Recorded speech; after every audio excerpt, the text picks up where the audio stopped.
స్వామి టెంపుల్కి వచ్చాము. 50 రూపాయల టోకన్కి 150 రూపాయలు తీసుకున్నారు పార్కింగ్కి. అంటే 50 రూపాయలు ఇది, కానీ 150 తీసుకున్నారు.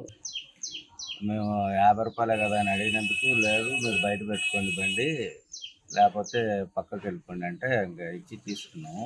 నైట్ 2 గంటలప్పుడు వచ్చింది. 150 తక్కువ. ఈఓ గారికి చెప్తా అన్నా కూడా, కంప్లైంట్ చేసినా కూడా ఏం చేస్తారు చేసుకోకండి అన్నారు. మాకు ఇంకా నైట్ వచ్చినాం కాబట్టి గొడవ ఎందుకులని తీసుకొని పక్కన పెట్టుకున్నాం బండి. ఇది బండి వచ్చేసి బండి నెంబర్ AP 27 VB 2881.